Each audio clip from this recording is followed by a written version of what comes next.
mas-uuliyiin uu hogaaminayo kusimaha madaxa xafiiska biyaha degmada Habaabileh gobolka Faafan ayaa kormeer ku soo maray mid kamid ah harooyinka ku yaala tuulada Cali Itoobiya hoos timaada xarunta degmada Habaabileh ee magaalada Dhadhamane. Hartan oo ah mid bulshada degan tuulada ku sameysteen oo sutashi shacab ayaa ah mid ay ka manaafacaadsadeen bulsho weynta xoolo dhaqata beeraleyda ah ee ku nool aagaas waxaana ka faa'iideysto ugu yaraan 300 oo qoys oo degan tuulada. Kusimaha madaxa xafiiska biyaha ee degmada Habaabileh oo ka warbixiyay hartan ay bulshada ku sameysteen sutashiga ayaa sheegay in ay muhiim tahay shacabku aanay dawladda uun wax ka sugin taas bedelkeedana ay is-abaabulaan si ay si wada jir ah wax ugu wada qabsadaan.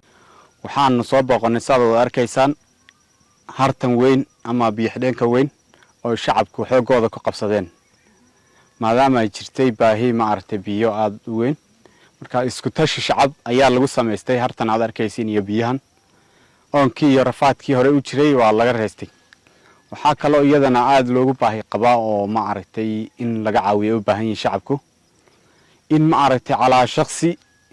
cagaf haddii ay dawladda awoodo lagu caawiyo haro noocan oo kasta in qof shakhsi kasta intuu qabto yuu darar iyo daryeel iyo wax kastana qof kasta uu halkaa ka manaafacadsanayaa isagoo biyahan isticmaalaya biyahan roobka ilaahayna siiyey markiisa loo qabto yuu beertiina ka waraabsan cidiina ka waraabsan. sidoo kale waxaa jira roobku xilli kasta ma da'o laba waqti buu daa xilliga guga iyo dayrta. xilliga guga wuu soo dhaafay waxaan joognaa xilligan dayrta hadda. dayrtan oo kale harooyin waaweyn oo tiim dadkii intii la isugu xidho haddii loo qodo kaasna aad baa mudnaanta koobaad aan siinaynaa. biyahan aad arkaysiin maadaama populationka bulshada isticmaalaysa badan yihiin way go'i karaan in wadada kanaalada biyuhu ka soo galaan loo hagaajiyo. tan waxaa lagu sameeyay isku tashi shacab annagu ka xafiis biyo ahaan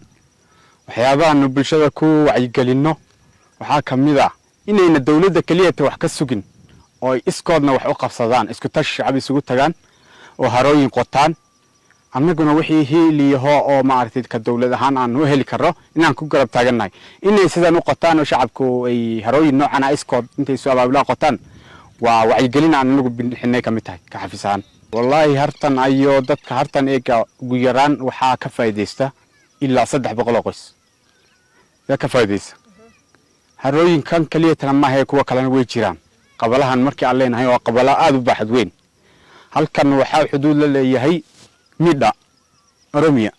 توقع إربع طلابي هروين كان نوعنا إيجا دور باجرا نوعنا إن كسوينا وداقيني باهيدا بيها بشدة كنا قبلها مركي لفيري waxay u doonan jireen masaafo ilaa 30 kilomitir oo toga eralba xagga naga togaas loo soo aroori jiray habeennimadii baa la bixi jiray habeenkii baa halka adu salaada subax xilli ku dhow 9 saac meelaha sala tagi jiray ilaa aroortii 3 saac 4 saac baa laga soo dheelman jiray intii dambe guud ahaan shacabka degmada Habaabileh iyo shacabka qabalaha Cali Itoobiya waxaan leeyahay isku tashi inaad sameeysan oo harooyinka noocan ah qodataan oo ka faa'iideysataan dhanka beeraha iyo waraabka iyo cabitaanba iyo xoolahaba.